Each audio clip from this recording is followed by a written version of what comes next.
Hi my families, இன்னைக்கு நாம இந்த ட்ராமாவோட நெக்ஸ்ட் எபிசோட் தான் பார்க்க போறோம்.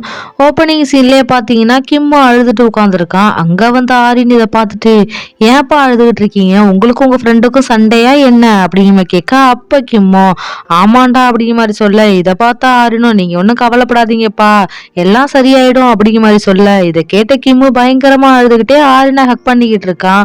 அடுத்து கொஞ்ச நேரத்துல ஹீரோயின் வீட்டுக்கு வர, இதை பார்த்த கிம்மோ நேரா போயிட்டு, ஏன்டி இப்படி எல்லாம் பண்ணுன அப்படின்னு கேட்க, அப்ப ஹீரோனும் இங்க பாரு, குழந்தை கஸ்டடி என்கிட்ட வரணுங்கிறதுக்காக நான் என்ன வேணாலும் பண்ணுவேன் அப்படிங்கிற மாதிரி சொல்ல, அப்ப ஹீரோவும் சீ உங்ககிட்ட இருந்து இப்படி உன்னை எதிர்பார்க்கவே இல்லை அப்படிங்கிற மாதிரி சொல்ல, ஹீரோனும் இங்க பாரு, இத்தனை நாளா நீ என் கூட இருக்கணும்னு ஆசைப்பட்டதுக்கு ரீசனே என் பொண்ணுக்காண்டி தான், எப்போ அதுவே இல்லைன்னுட்டே இனிமே என்ன நம்மளே டிவோர்ஸ் பண்ணிக்கலாம், எனக்கு எந்த பிரச்சனையும் இல்லை அப்படிங்கிற மாதிரி சொல்ல, அப்ப கிம்மோ நீ பண்றதெல்லாம் கரெக்டா நினைச்சு பண்ணிக்கிட்டு இருக்கியா அப்படிங்கிற கேட்க, நம்ம ஹீரோனா மரியாதை வெளியில போ அப்படிங்கிற மாதிரி சொல்ல, கிம்மோ எல்லாத்தையும் பேக் பண்ணிக்கிட்டு அங்க இருந்து கிளம்பிடுறான். அதே சமயம் ஹீரோனும் டிவி பார்த்துக்கிட்டு இருக்க, அந்த நியூஸ்ல சொல்றாங்க இந்த மாதிரி கிம்மு வந்து ஹீரோனோட டிசைனை வந்து லீக் பண்ணிட்டாங்க, அதனால 2 பேரும் டிவோர்ஸ் வாங்க போறாங்கன்னு சொல்லிட்டு இதை பார்த்து ஹீரோனை ஃபீல் பண்ணிக்கிட்டு இருக்க. அப்படியே அந்த நாளும் முடியுது. மறுநாள் ஆகுது. நம்ம சேர்மன் உட்காந்து ஒர்க் பண்ணிக்கிட்டு இருக்க அந்த நேரம் அவனோட அசிஸ்டன்ட் வந்து ஒரு வீடியோ காமிக்கிறான். அதாவது நம்ம ஹீரோயின் பெயிண்ட் எடுத்து ஊத்திருப்பாளா அதை காமிக்க, இதை பார்த்த சேர்மன் பயங்கர காண்டாகி அடுத்த ஃப்ரெண்டு காரியை கூப்பிட்டு தான் பேசுறான்.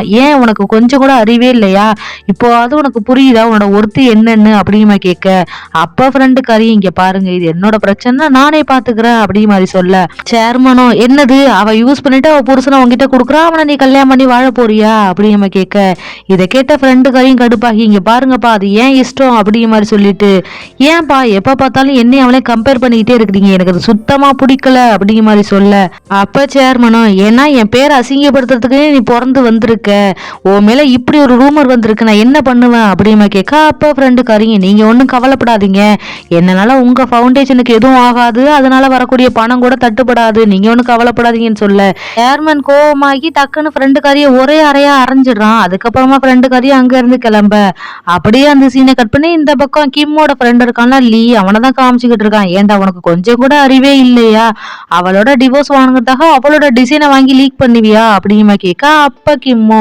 இங்க பாருடா, நான் ஒன்னும் அவளோட டிசைன் எல்லாம் லீக் பண்ணல, அவகிட்ட டிவோர்ஸ் கேட்டதுக்கு காரணமே எனக்கு வேற ஒரு பொண்ணை பிடிச்சிருக்கு அவ்வளவுதான் அப்படிங்கிற மாதிரி சொல்ல, இதை கேட்ட லீயும் ஷாக் ஆகி போய் பார்த்துக்கிட்டு இருக்கான். அப்படியே அந்த சீனை கட் பண்ணி இந்த பக்கம் ஹீரோனை தான் காமிக்கிறாங்க. அவ ஆபீஸ்ல உட்காந்துருக்கா. அந்த இடத்துக்கு கிரஷி பையன் வரான். இதை பார்த்த ஹீரோனும் ஆமா லேட் ஆயிடுச்சு நீ வீட்டுக்கு போகலையா அப்படிங்கிற மாதிரி கேட்க, அப்ப கிரஷி பையலும் இல்ல நான் போனேன், ஒரு அர்ஜென்ட் இமெயில் வந்துச்சு அதை செக் பண்ணாதான் வந்தேன்னு சொல்ல, அப்ப ஹீரோனு ஏன்டா இமெயில் வீட்டுல இருந்தே பார்க்க வேண்டியதானே அப்படிங்கிற மாதிரி சொல்ல, ஆமா எனக்கு ஆபீஸ்க்கு வந்ததுக்கு அப்புறம் தான் ஞாபகம் வருது, இப்ப வீட்டுக்கு கிளம்பிட்டு இருக்கேன், நான் வேணா உங்களை டிராப் பண்ணட்டுமா அப்படிங்கிற மாதிரி கேட்க, அப்ப ஹீரோனும் ஏதோ இப்பதான் உனக்கு அர்ஜென்ட்டா இமெயில் வந்திருக்குன்னா என்னென்ன உளர்ற அப்படிங்கிற மாதிரி சொல்ல, நம்ம கிரஷி பையலும் சிரிக்கிறான். அடுத்த ஹீரோனும் புரிஞ்சுக்கிறா. சரி ஓகேன்னு சொல்லிட்டு அவங்க கூட தான் அங்க இருந்து வீட்டுக்கு கிளம்ப, யதார்த்தமா லிப்டுக்குள்ள போறாங்க. அப்போ பட்டனை வச்சு 2 பேரும் அட் டைம்ல பிரஸ் பண்ண, அப்ப நம்ம கிரஷி பாய் ரொம்ப வெக்கப்படுறான். இதை பார்த்த ஹீரோனா அம்மா இப்ப எதுக்காக என்ன பார்த்து வெக்கப்படுற அப்படிங்கிற மாதிரி சொல்ல, கிரஷி பாய் ஐயோ அப்படிலாம் ஒண்ணும் இல்லையே அப்படிங்கிற மாதிரி அங்க இருந்து உள்ள போக, அடுத்த ஹீரோன் வந்து கிரஷி பாயிலே பாத்துக்கிட்டு இருக்கா. அப்ப கிரஷி பாயிலும் இங்க பாரு, நீ இப்படியே பாத்துக்கிட்டு இருக்காத எனக்கு ஒரு மாதிரி இருக்கு அப்படிங்கிற மாதிரி சொல்ல, ஹீரோனும் என்னடா அது இத்தனை டேட் பண்ணிருக்க, ஏதோ ஒரு பொண்ணு கைப்பட்டதுக்கே இப்படி எல்லாம் ஆகுறிய அப்படிங்கிற மாதிரி சொல்ல, நம்ம கிரஷி பையலுக்கு ஹார்ட் பீட்லாம் எகிரிக்கிட்டு இருக்கு. அப்படியே அந்த நாள் முடிய மறுநாள் ஆகுது. நம்ம ஹீரோன் ஆபீஸுக்கு கிளம்பிக்கிட்டு இருக்கா. அந்த நேரம் ஆரின் பயங்கரமா அழுதுகிட்டு இருக்க. ஹீரோன் போயிட்டு என்னாச்சுன்னு கேக்குறா. அப்பா ஆரினும் நான் அப்பா இருந்தாதான் சாப்பிடவே இல்லைன்னா சாப்பிட மாட்டேன் அப்படிங்கிற மாதிரி சொல்ல, அந்த இடத்துக்கு ஹீரோனோட அப்பா வந்துட்டு ஆரின் உனக்காக நிறைய திங்ஸ் வாங்கிட்டு வந்திருக்கேன் நீ சாப்பிடு அப்படிங்கிற மாதிரி சொல்ல, அப்பா ஆரினும் எனக்கு எதுவும் தேவையில்லை எனக்கு அப்பா தான் வேணும் அப்படிங்கிற மாதிரி சொல்லிக்கிட்டு இருக்க. இதை பார்த்த ஹீரோனும் கோவத்துல ஆரினை திட்டிடுறா. அவ அழ ஆரம்பிக்க, இதை பார்த்த ஹீரோனோட அப்பாவும் சமாதானம் பண்ணிக்கிட்டு இருக்காங்க. அப்படியே அந்த சீனை கட் பண்ணி இந்த பக்கம் கிம்ம தான் காட்டுறாங்க. அவன் வந்து ஆரினோட ஸ்கூலுக்கு வந்துட்டு ஆரினை பார்த்தா ஸ்கூலுக்கு வரல. இதை பார்த்த கிம்மும் ஒரு டீச்சர் கிட்ட போய் கேட்குறான். அப்போ அந்த டீச்சரும் தெரியல 2 நாளாக வரல, எனக்கு ஒன்னே ஒன்று தோணுதோ அதை மட்டும் சொல்கிறேன், உங்கள்கிட்ட சண்டையில் ஆரினை இடையில வைக்காதீங்க, ஏன்னா அவள் சின்ன பொண்ணு, இதை புரிஞ்சுக்கிற வயசு கூட இல்லை, இதனால அவளோட ஃபியூச்சர் கூட ரொம்ப பாதிக்கப்படும் அப்படிங்கிற மாதிரி சொல்ல, நம்ம கிம்மோ ஏதோ யோசிச்சுட்டு நிக்கிறான். அப்படியே அந்த சீனை கட் பண்ணி இந்த பக்கம் இன்சூரன்ஸ்காரன் இருக்கான்ல, அவன் நேர போயிட்டு ரிப்போர்ட்டரை பார்த்துட்டு இங்க பாரு உங்ககிட்ட இருந்து ஒரு லேப்டாப் எடுத்தேன்ல அதுல ஒரு ஃபைல் இருக்கு, அதுக்குள்ள பாஸ்வேர்டு என்ன அப்படின்னு கேட்க, நம்ம ரிப்போர்ட்டரும் அப்படியே முழிக்கிறான். இதை பார்த்த இன்சூரன்ஸ்காரனும் அதை நான் கண்டுபிடிக்க முடியாதுன்னு நினைச்சிட்டியா, அதெல்லாம் நான் கண்டுபிடிச்சிட்டேன். உள்ள போய் பார்த்தேன். ஃபுல் அண்ட் ஃபுல் கிம்மு, அதுக்கப்புறம் ஹீரோயின், அவங்க பொண்ணு, அப்புறம் ஃப்ரெண்டுக்காரி இவங்களே வளைச்சு வளைச்சு போட்டோ எடுத்து வச்சிருக்கியே, அதுக்கு என்ன ரீசன் அப்படிமா கேட்க, அவன் என்ன பதில் சொன்னான்னு தெரியல. அப்படியே அந்த சீனை கட் பண்ணி இந்த பக்கம் ஆரியனை தான் காமிச்சுக்கிட்டு இருக்காங்க. அவ ஜாலியா விளையாண்டுகிட்டு இருக்கா. அந்த நேரம் ஆரின்னு சொல்லிட்டு யாரோ கூப்பிடுறாங்க. உடனே ஆரினும் பாக்குறா. பார்த்தா ட்ரெஸ்ஸிங் சென்ஸ் எல்லாம் பார்க்க அப்படியே அச்சசல் ஹீரோயின் மாதிரியே இருக்கு. இதை பார்த்து ஆரினும் அம்மானு கூப்பிடுறா. பார்த்தா அது நம்ம ஃப்ரெண்டுக்காரி. அப்படியே அந்த சீனை கட் பண்ணி இந்த பக்கம் ஹீரோனை தான் காமிக்கிறாங்க. அவ ஆபீஸ்ல ஒர்க் பண்ணிக்கிட்டு இருக்கா. அந்த நேரம் போன் கால் வருது. அவளும் அட்டன் பண்ணி கேட்க, ஆரியனுக்கு உடம்பு சரியில்லைன்னு சொல்ல அங்க இருந்து அடிச்சு பிடிச்சி வீட்டுக்கு ஓடிக்கிட்டு இருக்கா. அங்க போயிட்டு பார்க்க ஆரியன் பயங்கரமா அழுதுகிட்டு இருக்கா. இதை பார்த்த ஹீரோன் தூக்கி வச்சுக்கிட்டு, உனக்கு என்னாச்சு அப்படிமா சொல்லிக்கிட்டு இருக்கா. அந்த இடத்துக்கு கிம்மு வரான். இதை பார்த்த ஹீரோனும் முறைக்க, அப்ப ஹீரோனோட அப்பாவும் நான் தான் வர சொன்னேன், ரொம்ப நேரமா பாப்பா அழுதுகிட்டே இருக்கா, அதுக்காக தான் வர சொன்னேன் அப்படிங்கிற மாதிரி சொல்ல, கிம்மா வந்துட்டு பாப்பாவுக்கு என்னாச்சுன்னு பாத்துக்கிட்டு இருக்கான். நம்ம ஹீரோனோட அப்பாவும் அங்க இருந்து வெளியில வர, அப்ப ஹீரோனோட அப்பா, இங்க பாருமா, உன்னோட டிசைனை வந்து லீக் பண்ணது தப்பு தான், அதுக்காக எல்லாம் டிவோர்ஸ் வாங்காத, பாப்பா யோசிச்சு பாரு அப்படிங்கிற மாதிரி சொல்ல, அப்ப ஹீரோனோ, அவர் என்ன பண்ணாரும் உங்களுக்கு தெரியாதுப்பா அப்படிங்கிற மாதிரி சொல்லிட்டு உள்ள போறாங்க. அப்ப கிம்மோ மாடியில இருந்து கீழே இறங்கி வந்துட்டு, ஆரின் தூங்கிட்டா, ஆனா அவளுக்கு உடம்பு இப்ப சரியில்லை, சோ நான் அவ கூடவே கொஞ்ச நாள் இருந்து பாத்துக்கிறேனே அப்படிங்கிற மாதிரி சொல்ல, ஹீரோன் வேண்டாங்கிறா. ஆனா ஹீரோன் அப்பா தான், சொல்றதை கேளு, கொஞ்ச நாளைக்கு இருக்கட்டும் அப்படிங்கிற மாதிரி சொல்ல, ஹீரோனும் ஏதாச்சும் பண்ணி தொலைங்க அப்படிங்கிற மாதிரி ரூமுக்கு போயிடுறா. அடுத்து கிம்மோ நம்ம ஹீரோனோட அப்பாவும் தான் பேசிட்டு உட்காந்துருக்காங்க.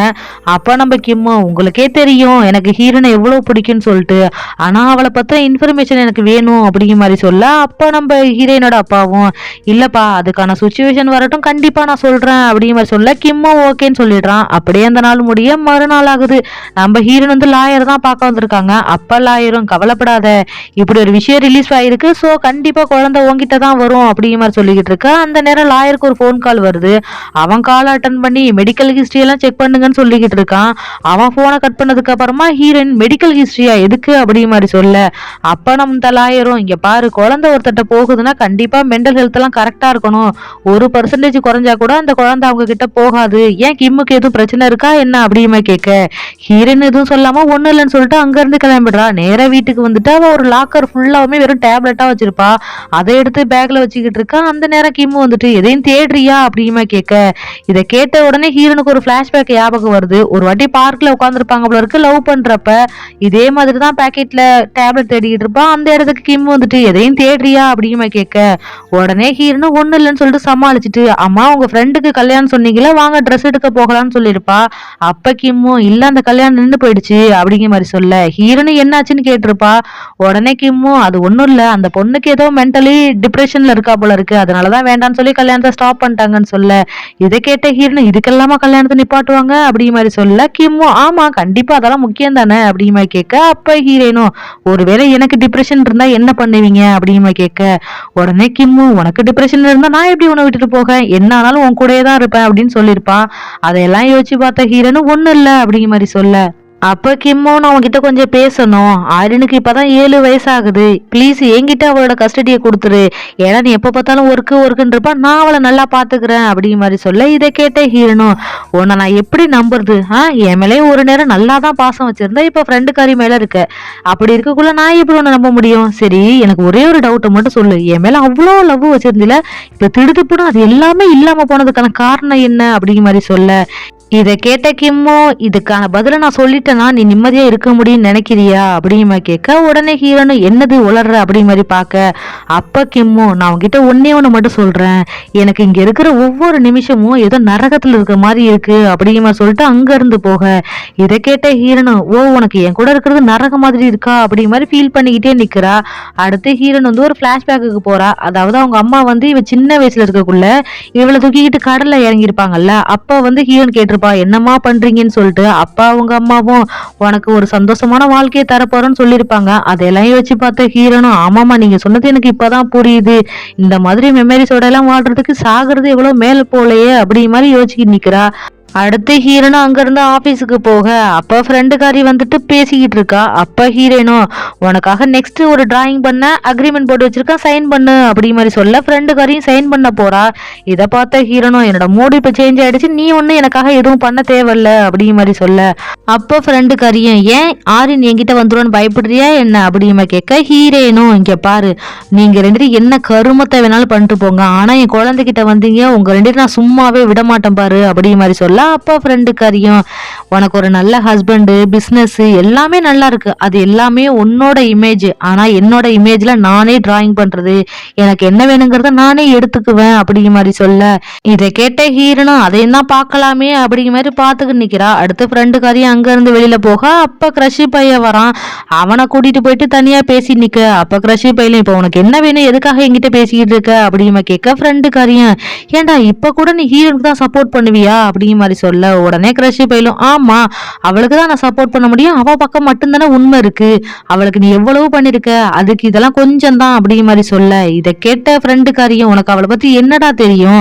இத்தனை வருஷமா கூட இருந்த அவ புருஷ மேலேயே அவளோட டிசைன் எடுத்து லீக் பண்ணிட்டான்னு பொய்யா உன்னை செட் பண்ணி அவன் மேல கேஸ் கொடுத்தவ, அவளை போய் நம்புற அப்படிமா கேட்க இதை கேட்ட கிரஷி பையலும் நக்கலா சிரிக்கிறான். உடனே ஃப்ரெண்டுக்காரியும் ஏன்டா அப்ப சிரிக்கிற அப்படிமா கேட்க அப்ப கிரஷி பையலும் இங்க பாரு அவ ஒன்னும் பொய்யாலாம் கேஸ் கொடுக்கல, அதுல உள்ள அந்த வீடியோவை செட் பண்ணதே நான் தான் அப்படிங்கிற மாதிரி சொல்ல இதை கேட்ட ஃப்ரெண்டுக்காரி செம்ம ஷாக் ஆகுறா. அடுத்து கிரஷ் பையிலும் அங்க இருந்து போக அப்படியே அந்த சீனை கட் பண்ணி நம்ம கிம்மா தான் காமிக்கிறாங்க. அவன் கார்ல எங்கேயே கிளம்பிக்கிட்டு இருக்கா. அந்த நேரம் டேஷ்போர்ட்ல வந்து ஒரு புது போன் இருக்கிறத பாக்குறான்.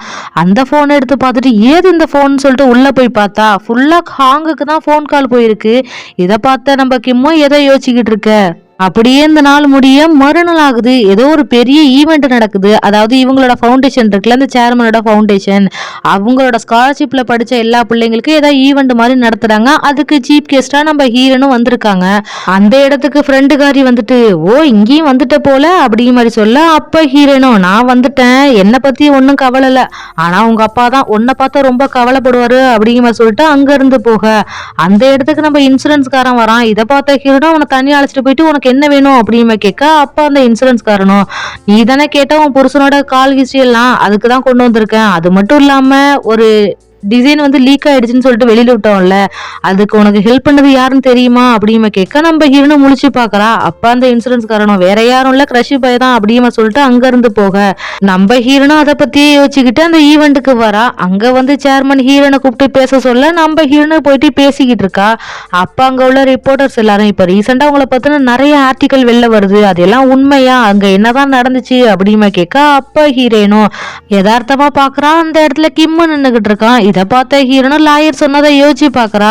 அதாவது கரெக்டான டைம் வர்றப்ப கிம்மையும் ஃப்ரெண்டுக்காரையும் மாட்டி விட்டுரு, அப்பதான் குழந்தை உனக்கு கிடைக்கும்னு சொல்லியிருப்பாங்க.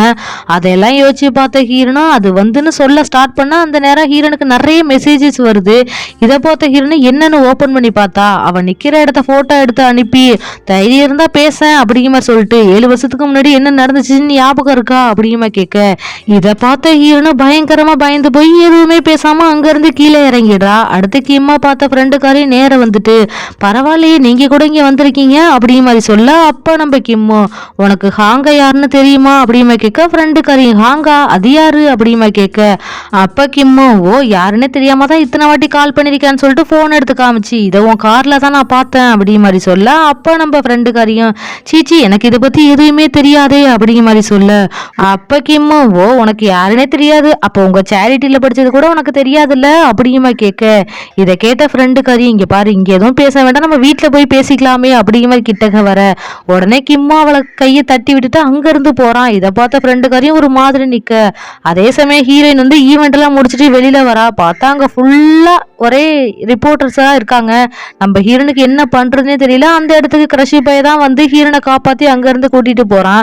ஒரு வழியா வீட்டுக்கு வந்து டிராப் பண்ண அப்ப ஹீரோன் கிரஷி பையில பார்த்துட்டு உனக்கு எல்லாமே தெரியும்ல அப்படிமா கேட்க நம்ம கிரஷி பையில அட கடவுளே அவரை நான் சீக்கிரட்டால மெயின்டைன் பண்ண சொன்னா அவர் உங்கள்கிட்ட சொல்லிட்டாரா அப்படிமா கேட்க அப்ப ஹீரோனும் ரொம்ப ரொம்ப தேங்க்ஸ், அதுக்கப்புறம் சாரி இதை நான் முன்னாடியே உங்ககிட்ட சொல்லியிருக்கணும், லேட்டா சொல்றதுக்கு ரொம்ப ரொம்ப சாரி அப்படிங்கிற மாதிரி சொல்ல நம்ம கிரஷி பையிலும் சிரிக்கிறான். அடுத்து ஹீரோனும் வீட்டுக்குள்ள வர அவளுக்கு இது வரைக்கும் ஒரு மெசேஜ் வந்திருக்குல்ல ஒரு ஏமிங்கிற அக்கௌண்ட்ல இருந்து, அதை ஓபன் பண்ணி பாக்குறா. அதுல ஒரு லிங்க் வந்திருக்கு. 7 வருஷத்துக்கு முன்னாடி என்ன நடந்துச்சுன்னு தெரியுமான்னு சொல்லிட்டு அந்த லிங்க்குள்ள உள்ள போய் பார்த்தா ஃபுல்லா அந்த டிஎன்ஏ டெஸ்ட் ரிசல்ட் மாதிரி இருக்கு. இதை பார்த்த ஹீரோயின் என்னவா இருக்கும் அப்படிமா யோசிச்சுக்கிட்டு இருக்க. அடுத்து ஹீரோயினும் நம்ம இன்சூரன்ஸ்காரன் கொண்டாந்து கொடுத்துருப்பான்ல கிம்மோட ஃபோன் கால் ஹிஸ்ட்ரி எல்லாம், அது எல்லாத்தையும் ஓப்பன் பண்ணி பார்த்துக்கிட்டு இருக்கா. அதில் ஒரு நம்பருக்கு சும்மா ஃபோன் போயிருக்கு. என்னன்னு சொல்லிட்டு ஹீரோயினை நெட்டில் போட்டு சர்ச் பண்ணி பார்த்தா அது டிஎன்ஏ டெஸ்ட் எடுக்கிற இடம்னு சொல்லிட்டு வந்திருக்கு. இதை பார்த்த ஹீரோயின் ஷாக் ஆகி போய் நேராக கிம்மு ரூமுக்குள்ள தான் ஓடுறா. ஓடி போயிட்டு அங்கே உள்ள எல்லாத்தையும் செக் பண்ண அதில் ஒரு டிஎன்ஏ டெஸ்ட் எடுத்தது இருக்கு. இதை பார்த்து ஹீரோயின் ஷாக் ஆகி போய் நிற்க. இப்படியே இந்த எபிசோடு இந்த இடத்துல முடிச்சிட்டாங்க. ஸோ இதுக்கப்புறம் என்ன நடக்குதுங்கிறத நெக்ஸ்ட் எபிசோடில் பார்த்துடலாம். ஸோ எப்போதும் போல இந்த வீடியோ உங்களுக்கு பிடிச்சிருந்துச்சுன்னா லைக் பண்ணுங்க, ஷேர் பண்ணுங்க, கமெண்ட் பண்ணுங்க, மறக்காம சப்ஸ்கிரைப் பண்ணி பக்கத்துல இருக்கிற பெல் ஐகானை கிளிக் பண்ணி வச்சுக்கோங்க. அப்பதான் நான் போடுற வீடியோஸோட நோட்டிபிகேஷன் உங்களுக்கு உடனே வரும். Thank you, Tata, bye bye.